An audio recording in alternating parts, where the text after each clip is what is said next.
દીકરી સમર્પિતની મૂર્તિ છે, માટે એને સાચવજો. દીકરીને સારા સંસ્કાર આપજો, એને ભણાવજો.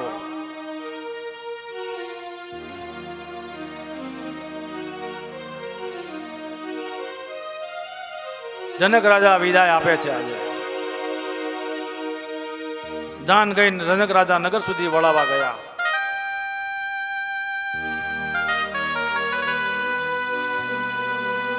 જનક રાજા એકલા ઓરડામાં ધ્રુસકે ધ્રુસકે રડી રહ્યા છે. પિતા અને પુત્રીનો આપણી સંસ્કૃતિમાં પ્રસંગ અદ્ભુત બતાવ્યો છે. જાનકીની વિદાય જનક રાજા જોઈ નથી શકતા. ગમે તેવો તોય પિતા છે, કોઈ દિવસ રડ્યા નથી. આજે આંસુ બંધ નથી રહેતા.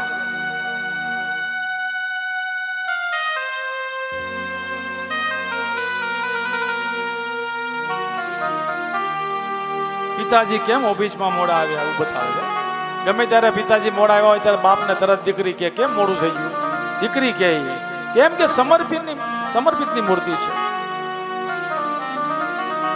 આવતીકાલે હવે આ દીકરીની વિદાય કોણ મને પૂછશે.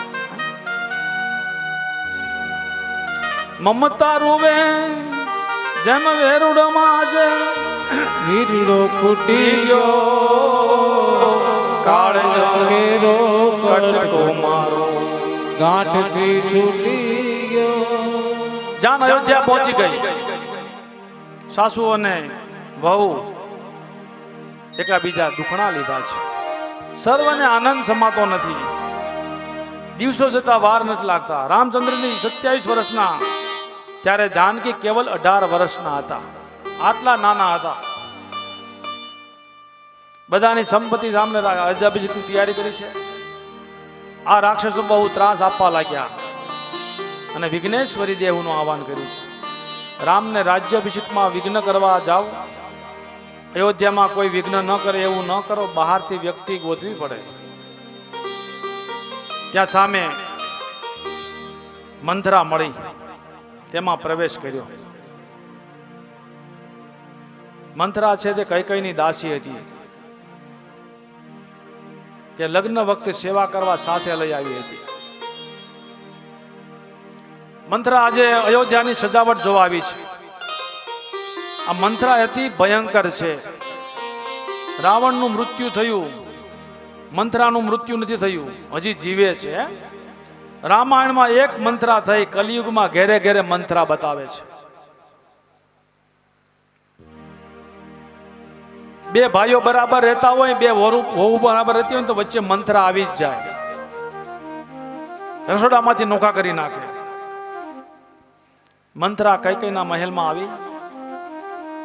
મંથરા કહે છે, કૈકેયી તને ખબર છે શું? મંથરા, રામ હિ છાડી કુશલ કેહી આજુ, જેહી જનતી દેહી જુબરાજુ.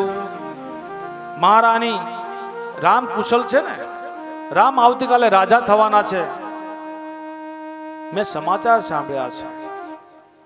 મારો રામ રાજા થાય છે. માગ મંથરા, શું આપું તને? મહારાણી ક્ષમા કરજો, પરંતુ તમારું હિત કહું છું. તમે બહુ ભોળા છો. આવડો મોટો ઉત્સવ કર્યો, ખબર ન પડી.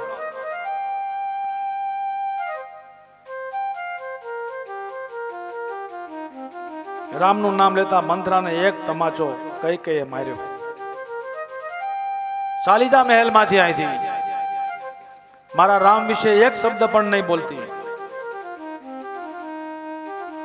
તું ક્યાં જાને મેરા રામ કેસા ભોલા હૈ. મંથરાથી અપમાન સહન ન થયું. મહારાજ, મહારાણી, આજે તમને મારી વાત નહીં સમજાય. ભવિષ્યમાં તમને મારી વાત યાદ આવશે. તમને અને ભરતજીને જંગલમાં કાઢી મૂકશે. આ બોલતા બોલતા મંથરાએ સ્પર્શ કર્યો અને સ્પર્શથી બુદ્ધિ બગડી. કૈકેયીની બુદ્ધિ બગડી. અરે એને ત્યાં તો સંતનો ભરતનો જન્મ થયો છે, બુદ્ધિ કેવી રીતે બગડી? આગલી રાતે રામ કૈકેયી પાસે આવ્યા. આજે હું માગવા આવ્યો છું. બેટા, તારે માગવાનું હોય, તારો અધિકાર છે, માગી લે. મારો અવતાર રાક્ષસોને મારવા માટે થયો છે. હું રાજા થઈશ તો મારું કાર્ય અધૂરું રહી જાય છે. આ પિતાજી પાસેથી મારી માટે 14 વર્ષનો વનવાસ માગો તો હું મારું કાર્ય પૂર્ણ કરું અને બધાનો ઉદ્ધાર કરું. બસ બેટા, આટલી જ વાત છે. લોકોનું કલ્યાણ થતું હોય તો હું દુઃખી થવા તૈયાર છું. મેણા ટોણા ખાવા પડ્યા. રામની તારી નજરમાંથી મને હટાવવો નથી હવે, નકર હું આ દુનિયામાં સામે નહીં લડી શકું. મંત્રાને 2 વરદાન યાદ કરાવ્યા છે. એ સમયમાં કૈકેયીના મહેલમાં દશરથજી આવ્યા. કૈકેયી રડી રહી છે. દશરથજીને ઠપકો આપ્યો, આવડો મોટો ઉત્સવ તમે મને જાણ ન કરી, બધાને આપ્યું, મને કાંઈ ન આપ્યું.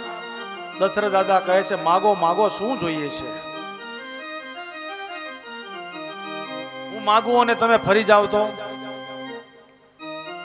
દેવી, તમે માગી લ્યો જે ઈચ્છા હોય.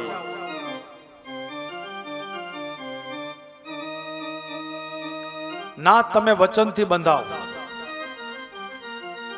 રાણી, હું વચન ભંગ કરતો નથી, મારા રામના સોગંદ છે. આવા રઘુકુલ રીતિ સદા ચલી આઈ. પ્રાણ જાય અરુ બચન જાય, પ્રાણ જાય અરુ બચન જાય. કૈકેયીએ માગ્યું, સુન હું પ્રાણ પિય ભાવનનું કામ, દેહુ એક બા ભરત હી ટીકા. હે પ્રાણપી, રામની જગ્યાએ મારો ભરત રાજા થાય. દશરથજી કહે, બસ, મારે મન તો રામ ભરત 2 આંખો છે. માગો તમારું બીજું વરદાન. જ્યાં બીજું વરદાન માગ્યું ત્યાં તો અયોધ્યા આખી રડી પડી છે. દશરથજીની એટલી બધી અદ્ભુત દશા થઈ ગઈ છે. તાપસ બેસ વિશેષ ઉદાસી, 14 વર્ષ રામવાસી. તપસ્વીનો વેશ ધારણ કરવાનો, ઉદાસીન વ્રત ધારણ કરવાનો. હજી દશરથજી ખ્યાલ ન હતો શું માગશે. છેલ્લી ચોપાઈ સાંભળતા, 14 પરિશ રામ બનવાસી. રામને 14 વર્ષનો વનવાસ. ત્યાં તો અયોધ્યા સૂની પડી ગઈ છે. બધો આનંદ જતો રહ્યો. કૈકેયીને બધા ધિકારવા લાગ્યા. એની સમયમાં દશરથજીને મૂર્છા આવી ગઈ. રામની વાતને ખબર પડી. આ વાત તરત જ આજ્ઞાનું પાલન કર્યું. ભગવાને કપડા તૈયારી કરી છે. સીતાજી તૈયાર થયા સાથે. જ્યાં રામ ત્યાં લક્ષ્મણ તૈયાર થયા. બધાને વંદન કરી વનમાં જવાની તૈયારી કરી. દશરથ રાજાએ પ્રાણનો ત્યાગ કર્યો છે. ભરતજીને ખબર પડી, તેના દુઃખ થયું. કૈકેયી ન કહેવાના શબ્દો કીધા. ભરતજી વનમાં ગયા. રામ ભરતનું મિલન થયું. ભરતજી ખૂબ રડ્યા છે. મોટા ભાઈ, મારે રાજા નથી થવું, અયોધ્યા પાછા ચાલો. હવે મારો શું વાંક છે? તમારે બદલે હું વનવાસ ભોગવું. આવો 2 ભાઈનો પ્રેમ હતો, અદ્ભુત. જે આજકાલ આવો પ્રેમ જોવા નથી મળતો. રામાયણમાં વાંચો તો કાંઈ પણ એકવાર રામ ભરતની કથા અવશ્ય વાંચજો. ભાઈઓને જરૂર સંબંધ સુધરશે. રામાયણ, ભાગવત વાંચવા જેવા ગ્રંથ છે. જીવનમાં કેમ જીવન જીવવું, કેમ રહેવું એ બતાવ્યું છે. ભરતજીના ચરણ પાદુકા લઈને પાછા ગયા.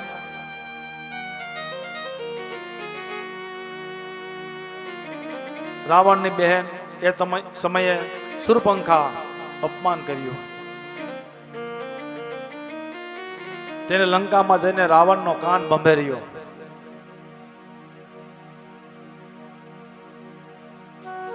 મારીએ કનક રૂપી મુંગટ રૂપી ધારણ કર્યું.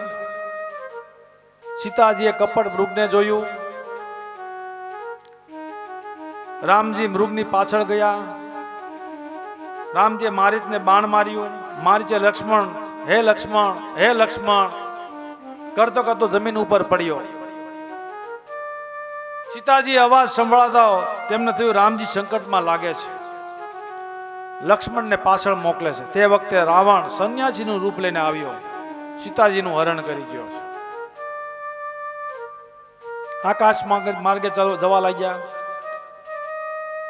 અદ્ભુત કથા બતાવી છે. રસ્તામાં જટાયુ મળ્યું. યુદ્ધ થયું. બે પાંખ રાવણે કાપી નાખી. રામ લક્ષ્મણ સીતાજીને ગોતવા નીકળ્યા છે. રસ્તામાં પાછો જટાયુ મળ્યો.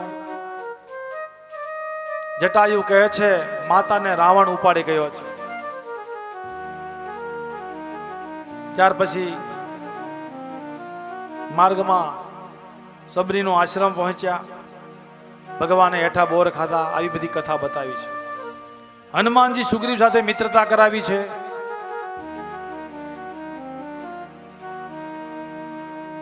હનુમાનજી લંકા સળગાવી. સીતાજીને સમાચાર આપ્યા. બધા વાંદરોએ સેતુ બંધ બાંધ્યો. રાવણે પોતાના ભાઈનું વિભીષણ અપમાન કર્યું રાવણનું, અને વિભીષણનું અપમાન કર્યું. આવી કથા બતાવે છે.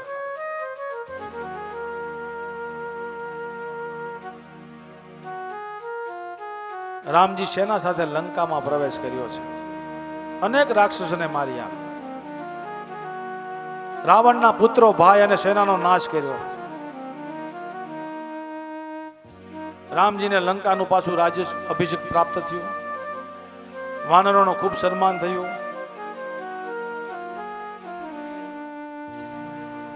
રામે સ્વધર્મને અનુસર્યા ગૃહાશ્રમનું પાલન કર્યું. પરમાનંદમાં રમાડે એ રામ છે. મુझ में राम तुझ में राम सब में राम समाया है कर तले जगत में प्यार सभी से कोई नहीं पराया है. આમ રામચરિત્ર માનસની કથા ભગવાનને અર્પણ કરી. યયાતિ ચરિત્ર સુખદેવજી મહારાજ યયાતિનું ચરિત્ર સંભળાવ્યું. રાજા યયાતિનું લગ્ન દૈત્ય ગુરુ શુક્રાચાર્ય પુત્રી દૈત્યાની સાથે થયું. આ કથા બતાવે છે. આગળ સુખદેવજી મહારાજ કથા કરી. ભરતના વંશમાં આગળ જતા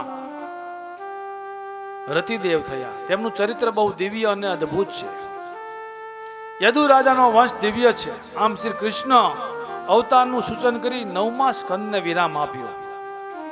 શ્રીમદ ભાગવત મહાપુરાણનો 9મો સ્કંદ ઠાકોરજીના ચરણમાં અર્પણ કર્યો. શ્રીમન નારાયણ નારાયણ નારાયણ શ્રીમન નારાયણ નારાયણ નારાયણ શ્રીમન નારાયણ નારાયણ નારાયણ શ્રીમન નારાયણ નારાયણ નારાયણ રાજા રામ રામ રામ સીતા રામ રામ રામ રાજા રામ રામ રામ સીતા રામ રામ રામ શ્રીમન નારાયણ નારાયણ નારાયણ શ્રીમન નારાયણ નારાયણ નારાયણ શ્રીમન નારાયણ નારાયણ નારાયણ શ્રીમન નારાયણ નારાયણ નારાયણ બોલીએ રામચંદ્ર ભગવાન ભગવાન કી જય.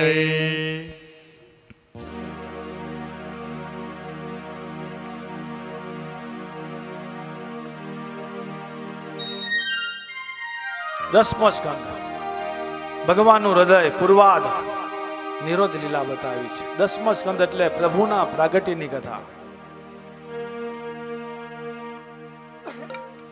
સુખદેવજી મહારાજ ખૂબ ખીલી ગયા છે આ 10મા સ્કંદમાં. 5 કર્મ ઇન્દ્રિય, 5 જ્ઞાન ઇન્દ્રિય અને 11મું મન, આ બધાને ભગવાન વિશે લય કરો એ નિરોધ લીલા બતાવે છે. સુખદેવજી મહારાજ ખૂબ લીલા કરે છે.